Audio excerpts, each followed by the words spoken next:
صبح القادر trust case کی Adiala jail میں سماعت ہے، جس میں جو آخری گواہ ہیں ان کے اوپر کراس ایگزامینیشن چل رہا ہے. اس کے بعد ہمارے گواہ جو ہیں وہ ان کی گواہی کی جائے گی. اس کے بعد فائنل آرگومنٹس ہوں گے اور پھر فیصلہ. تو اس میں جتنی پروسیڈنگ ہوئی، 1 روپے کا فائنینشیل بینیفٹ نہ خان صاحب کا نہ بشرا بی بی صاحبہ کا بنایا، بلکہ وہ دونوں ٹرسٹی ہیں. تو لہٰذا یہ جتنے گواہ پیش کی گئے، پرویز خٹک ہوں، زبیدہ ہوں، اعظم خان ہوں، سارے جتنے گواہ لائے گئے، کسی ایک نے فائنینشیل بینیفٹ کا نہیں الزام لگایا کہ انہوں نے کوئی جو ہے وہ فائنینشیل بینیفٹ لیا ہو، مالی فائدہ لیا ہو، خان صاحب نے یا بی بی صاحبہ نے. القادر ٹرسٹ ایک اچھا کام، ایک اچھی ول کے تحت وہ کیا گیا. جیسے کہ آپ کو پتا ہے کہ خان صاحب نے شوکت خانہ بنایا، نمبر بنائی، باقی ان کی بے شمار خدمات ہیں پاکستان کے لیے. تو انہوں نے یہ اس طرح کا ایک ایسا سلسلہ سٹارٹ کیا تھا جس میں انہوں نے ایک نیک کام کرنے کی نیت سے یہ کام سٹارٹ کیا تھا. لیکن ایک جھوٹا کیس بنایا گیا کہ 190 ملین پاؤنڈ کے خان صاحب کے اکاؤنٹ میں آ گیا. نہیں، وہ سپریم کورٹ کے اکاؤنٹ میں آئے تھے جو کہ حکومت پاکستان کو جا چکے ہیں. نمبر 1 ہو گیا. نمبر 2 بات یہ ہے کہ جو صبح 12 کیسز کی سماعت اڈیالہ جیل میں ہوگی جو کہ خان صاحب کے اوپر درج کیے گئے تھے 9 مئی کے حوالے سے. ان کا ٹرائل ہے جس میں دیگر لوگ بھی آئیں گے اور پیش ہوں گے. یہ ٹرائل چل رہا ہے. 9 مئی کے حوالے سے بڑا کلیئر موقف ہے کہ ان کے پاس کوئی ایویڈنس، کوئی شواہد نہیں ہے. مختلف خان صاحب کے کیسز اس وجہ سے 9 مئی کے بری ہو گئے کہ کوئی ایویڈنس آن ریکارڈ جو ہے وہ نہیں پائی گئی.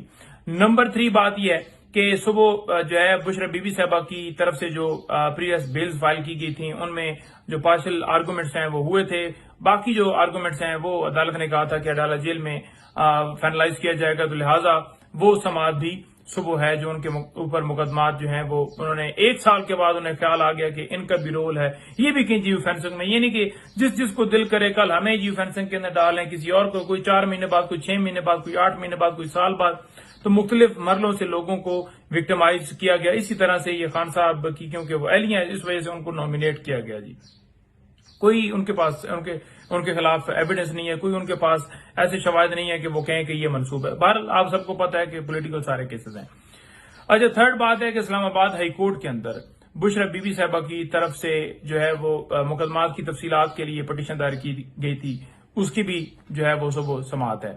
اچھا، اب اس کے اندر آپ نے دیکھا کہ یہ 12 مقدمات یہ نئے آئے اور اسی طرح سے کوئی جو ہے جناب جو ہے وہ مختلف ڈپارٹمنٹس رپورٹ دی، یہ ہو گیا وہ ہو گیا. تو یہ چیزیں چل رہی ہیں. ساتھ بشرا بی بی صاحبہ جو ہیں ان کو جس طرح سے جب انہیں ان کی بریت ہوئی تھی، خان صاحب کی اور ان کی بریت ہوئی تھی، تو بی بی صاحبہ جو ہیں وہ انہوں نے باہر نکلنا تھا. تو اس وقت اندر سے انہیں اریسٹ کیا گیا تھا اور اندر کی صورتحال یہ تھی کہ وہاں پر جو اہلکار تھیں ان کے طرف سے ان کو جو ہے وہ دھکے مارے. وہ کون تھیں، وہ کیوں انہوں نے دھکے مارے؟ ہم نے ایک پٹیشن دائر کی تھی اسلام آباد ہائی کورٹ میں جو ہراساں کیا گیا، 2 دھکے مارے گئے اس حوالے سے. تو اس کی بھی صبح اسلام آباد ہائی کورٹ کے اندر سماعت ہے. اس کے علاوہ دیگر کیسز ہوں گے جو میں آپ کو صبح مزید اس کی اپڈیٹ دوں گا. اب تک کے لیے جو یہاں پر مقدمات چل رہے ہیں میں نے آپ کے سامنے تفصیل رکھ دی ہے. سارے کیسز جھوٹے ہیں، کسی کیس کے اندر جو ہے وہ کوئی صداقت نہیں ہے. صرف اور صرف قصور یہ ہے کہ وہ اس ملک کی خاطر وہ ڈٹ کے کھڑے ہیں، وہ اس ملک کی خاطر چاہتے ہیں کہ ہمارا ملک آزاد ہو. 47 میں آزاد تو ہو گیا لیکن پریکٹیکلی یہاں پر کوئی ادارہ آزاد نہیں. ججز تھریٹس کیے جا رہے ہیں، فیصلے اپنی مرضی سے کسی کو ہٹا دو، کسی کو بنا دو، فارم 47 کے مطابق کسی کو بنا دو، مرضی سے جو ہے وہ ملک چلا رہے ہیں، قانون کے مطابق نہیں چل رہا. تو وہ چاہتے ہیں کہ ہمارا ملک جو ہے وہ انڈیپینڈنٹ ہو، اندرونی طور پر بھی اور بیرونی طور پر بھی. کوئی ایسا نہ کہ ہم کسی کے تابع ہوں، بلکہ ہماری پالیسیاں آزاد ہوں جس کے ساتھ ہم تعلقات رکھنا چاہتے ہیں. جو ہماری خارجہ پالیسی وہ ایک آزاد ہو. یہ نہ ہو کہ باہر سے کوئی دھمکی دے ہٹا دو اس وزیر اعظم کو. خود مختاری کی خاطر، غیرت کی خاطر، عزت کی خاطر، اس ملک کی بقا کی خاطر خان صاحب، بی بی صاحبہ، یہ جتنے ہمارے لوگ ہیں یہ جنگ لڑ رہے ہیں. انشاءاللہ تعالی حق کی اور سچ کی فتح ہوگی.